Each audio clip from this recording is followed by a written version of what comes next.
You stand before a mirror that has been cracked down the center, its silver backing worn thin in places, creating patches of opacity that obscure your reflection. When you look into it, you see yourself clearly on one side, the side that knows how to love, how to extend your heart toward another human being with the tenderness of morning light touching dew. But the other side, the side that would receive love, remains clouded, distorted, as if the mirror refuses to show you what others see when they look at you with affection. This is your tragedy, and it is also your invitation to wholeness. You have mastered the art of loving others. You know how to read the subtle language of someone's needs, how to offer comfort when their world trembles, how to hold space for their pain without trying to fix it. You understand that love is not possession but presence, not demand but offering. In your hands, love becomes a living thing, patient, generous, attuned to the rhythms of another's heart. But when love turns toward you, when it arrives at your doorstep with flowers and gentle words, you become a stranger to yourself. You stand behind the locked door of your own heart, pressing your ear to the wood, listening to love knocking, but unable to turn the handle. The very capacity that makes you so skilled at loving others, your deep sensitivity, your intuitive understanding of human complexity, becomes the fortress that keeps love from reaching you. This is not accident. This is not weakness.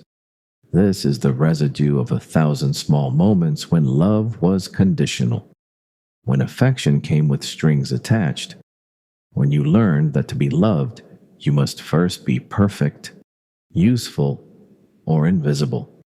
Somewhere in the archaeology of your becoming, you absorb the lesson that love is something you earn through your giving, not something you receive through your being.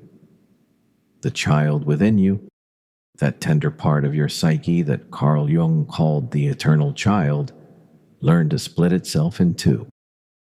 One half became the generous lover, the one who gives without counting the cost.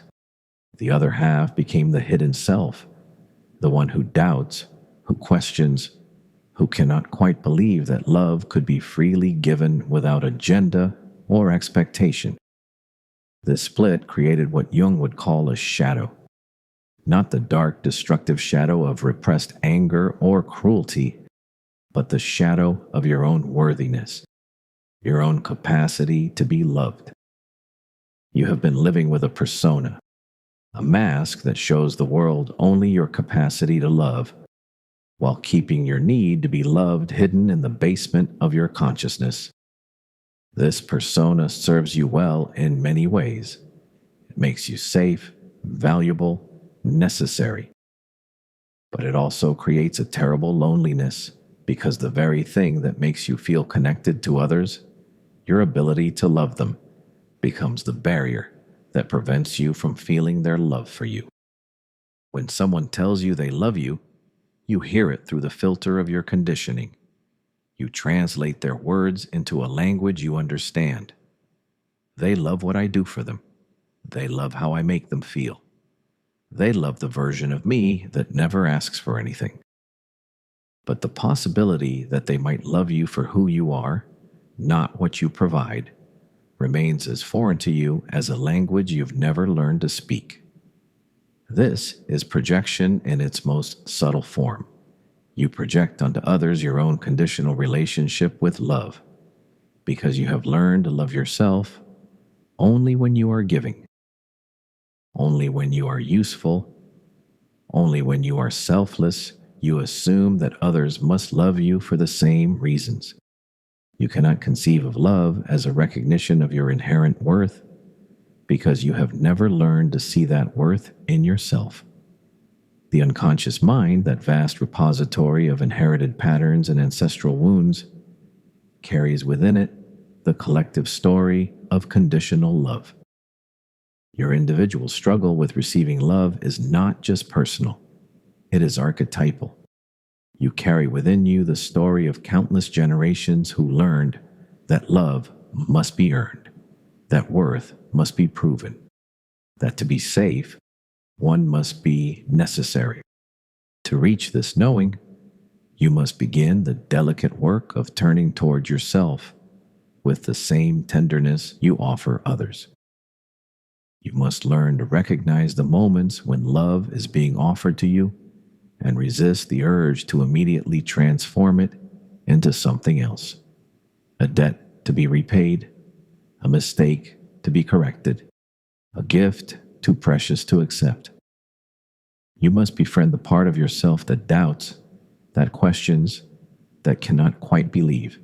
You must sit with the discomfort of being loved without earning it, the strange vulnerability of being seen and cherished for who you are, not what you provide. You must learn to tolerate the anxiety that arises when you are not actively giving, the fear that whispers you are only valuable when you are useful. When you begin to understand this, something shifts in the cracked mirror of your self-perception. The two sides begin to merge and you start to see yourself as you truly are, not divided between the lover and the beloved, but whole, complete, worthy of the very love you so freely give to others. The work of learning to believe you are loved is not about convincing yourself of something that isn't true. It is about removing the barriers that prevent you from experiencing what has always been true. Love is not scarce. It is not something you must earn or deserve. It is the fundamental fabric of existence, the force that holds the universe together, the energy that moves through you and as you in every moment. Your tragedy is not that you cannot be loved. It is that you cannot see the love that already surrounds you. It is that you have been living as if you were an island, when in truth you are part of an ocean of connection, belonging, and care. The love you seek is not somewhere else, waiting to be earned or discovered. It is here, now, in the very fact of your existence, in the breath that fills your lungs, in the heart that beats in your chest. The art of being fully here, fully yourself, without agenda or performance. In presence, you discover that love is not a transaction, but a recognition. Others love you not because of what you do for them, but because they recognize in you something essential, something irreplaceable, something that can never be duplicated or replaced. This acknowledgement requires courage, the courage to be vulnerable, to let others see you as you truly are, to risk the possibility that you might be loved for who you are rather than what you do. It requires the willingness to sit with the discomfort of being cared for, the strange vulnerability of mattering to someone else.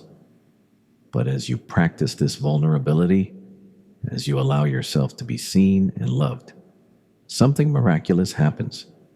The same heart that knows how to love others begins to recognize its own worthiness of love. The mirror stops being cracked and becomes whole, reflecting back to you the truth that has always been present.